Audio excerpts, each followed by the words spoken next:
چلیں ایک ایسی جنگ کے بارے میں سوچتے ہیں جہاں گولیاں نہیں بلکہ خیالات چلتے ہیں۔ یہ وہ جنگ نہیں ہے جو جسم کو ختم کرتی ہے، نہیں، بلکہ یہ شعور کو، ہماری سوچ کو زخمی کرتی ہے۔ آج ہم سورۃ الناس کی گہری حکمت سے اسی خاموش ذہنی جنگ کو سمجھنے کی کوشش کریں گے۔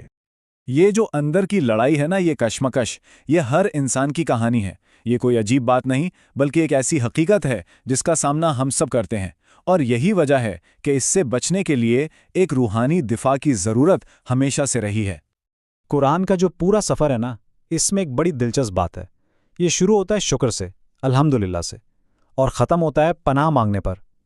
یہ صرف ایک ترتیب نہیں ہے، بلکہ یہ انسان کی پوری زندگی کا ایک خلاصہ ہے۔ ہم اپنی زندگی شکر گزاری سے شروع کرتے ہیں، لیکن وقت کے ساتھ ساتھ احساس ہوتا ہے کہ ہم ایک ایسے دشمن کے خلاف لڑ رہے ہیں جو نظر تو نہیں آتا مگر اندر سے ہمیں کمزور کر دیتا ہے۔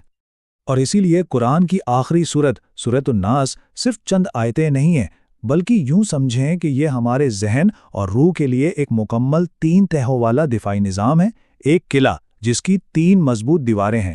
آئیے اس قلعے کی بناوٹ کو ذرا قریب سے دیکھتے ہیں۔ تو یہ جو دفاعی نظام ہے، اس کے 3 حصے ہیں، یا کہہ لیں 3 حصار ہیں۔ پہلا ہے رب الناس، یعنی تمام انسانوں کا رب۔ دوسرا ملک الناس، یعنی تمام انسانوں کا بادشاہ۔ اور تیسرا الہ الناس، یعنی تمام انسانوں کا معبود۔ ہر ایک پناہ کی ایک بالکل الگ اور گہری سطح ہے۔ قلعے کی پہلی اور سب سے باہری دیوار ہے رب الناس۔ اچھا، رب کا مطلب کیا ہے؟ رب وہ ہے جو ہمیں کچھ نہ ہونے سے وجود میں لاتا ہے، جو ہماری ہر ضرورت پوری کرتا ہے، جو ہمیں پالتا ہے۔ تو جب کوئی کہتا ہے میں رب الناس کی پناہ لیتا ہوں، تو وہ اصل میں یہ مان رہا ہوتا ہے کہ میرا وجود، میری ہر سانس، سب کچھ اسی کے ہاتھ میں ہے۔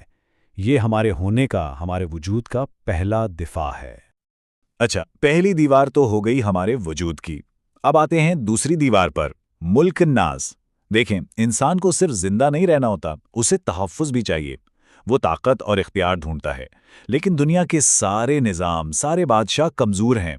تو جب کوئی ملک الناس کی پناہ میں آتا ہے تو وہ اس حتمی بادشاہ کے سائے میں آ جاتا ہے جس کی حکومت ہر چیز پر ہے۔ یہ ہمیں ایک سماجی اور نفسیاتی تحفظ دیتا ہے۔ اور پھر آتا ہے قلعے کا سب سے اندرونی، سب سے محفوظ حصہ، الہ الناس۔ یہاں بات صرف حفاظت کی نہیں، بلکہ دل کے سکون کی ہے۔ ہر انسان کے اندر ایک روحانی خلا ہوتا ہے جسے دنیا کی کوئی چیز نہیں بھر سکتی۔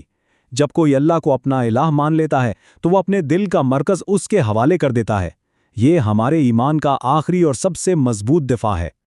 ٹھیک ہے، تو یہ 3 دیواروں والا قلعہ تو بن گیا، لیکن اب سب سے بڑا سوال یہ ہے کہ آخر دشمن ہے کون؟ قرآن بڑی وضاحت سے اس دشمن کی نشاندہی کرتا ہے جس سے بچنے کے لیے یہ پورا نظام بنایا گیا ہے۔ ذرا سوچنے کی بات ہے کہ اتنا مضبوط تہ در تہ قلعہ بنانے کے بعد آخر وہ کیسا دشمن ہوگا جس سے پناہ مانگنے کی ضرورت پڑ گئی؟ اس دشمن کی خاصیت کیا ہے؟ تو دیکھیں، یہ دشمن چیختا چلاتا نہیں آتا، نہ ہی یہ سامنے سے حملہ کرتا ہے۔ اس کا طریقہ بالکل الگ ہے۔ یہ سرگوشی کرتا ہے، وسوسہ ڈالتا ہے۔ یہ ایک ہلکے سے خیال کی طرح ذہن سے گزرتا ہے، اتنا غیر محسوس کہ پتہ بھی نہیں چلتا۔ اور اس کی ایک اور بڑی دلچسپ صفت ہے الخناس۔ الخناس کا مطلب ہے چھپ جانے والا، پیچھے ہٹ جانے والا۔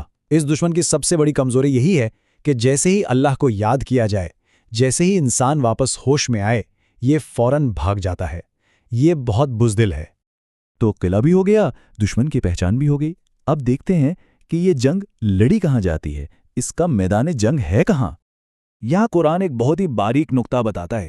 وہ کہتا ہے فی صدور الناس، یعنی لوگوں کے سینوں میں۔